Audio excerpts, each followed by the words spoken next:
In this video, we will review the gross anatomy of the heart.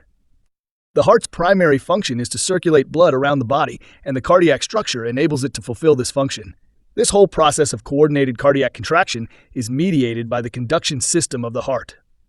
Looking at the heart within the thoracic cavity, note the intercostal spaces as shown here. When the heart beats, the apex is palpable along the mid-clavicular line at the fifth intercostal space. When looking at the heart, firstly it is important to note the different surfaces. Inferiorly is the diaphragmatic surface, as it is in contact with the diaphragm. Laterally is the left pulmonary surface, which is in contact with the left lung. Posteriorly is the base of the heart. This is the right pulmonary surface. And lastly, the anterior surface of the heart. Looking at the anterior and posterior views of the heart, note the following structures. This area here is formed by the right atrium, this the right ventricle, here the left atrium, and this area here is largely formed by the left ventricle.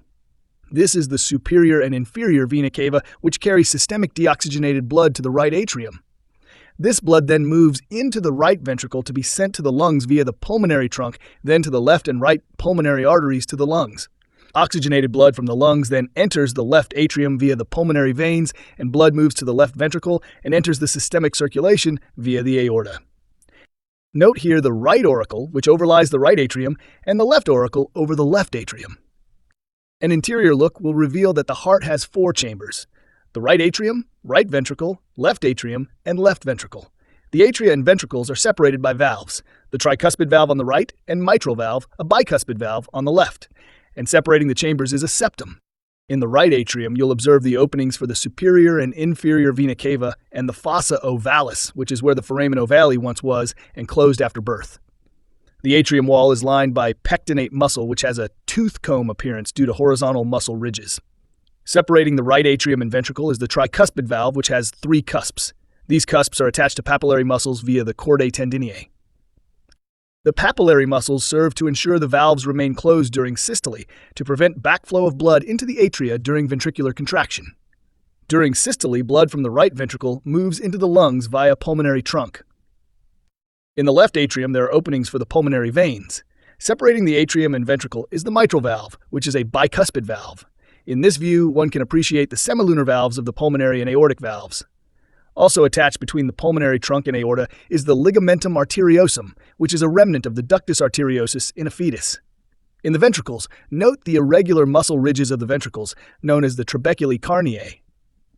We will now provide a simplified overview of the coronary circulation. Note that the left and right coronary arteries come from the base of the aorta. Here is the left coronary artery, which runs along the coronary sulcus. The branches of the left coronary artery includes the left circumflex artery, which supplies the lateral wall of the heart, and the left anterior descending artery, which supplies the anteroseptal wall of the heart. It has septal and diagonal branches.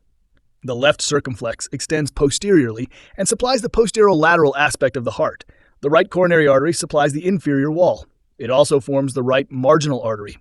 The right coronary artery can also extend posteriorly to form the posterior descending artery, which supplies the posterior wall. This is a great segue to the topic of cardiac dominance. Cardiac dominance refers to which artery dominates in supplying the posterior wall of the heart, and that is largely determined by which artery forms the posterior descending artery. It can either be left, right, or codominant. Estimates show that most of the population is right heart dominant. Consider the clinical relevance of this. If the right coronary artery is completely occluded, this will cause an inferior infarct. And one must consider that in the context of a proximal occlusion in a patient who is right dominant, there may be involvement of the posterior wall.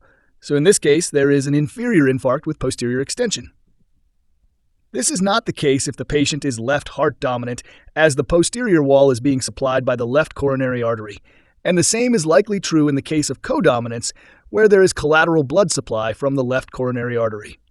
If the left circumflex artery is occluded, this causes a lateral infarct. If a branch of the left anterior descending artery is completely occluded, there will be a septal infarct.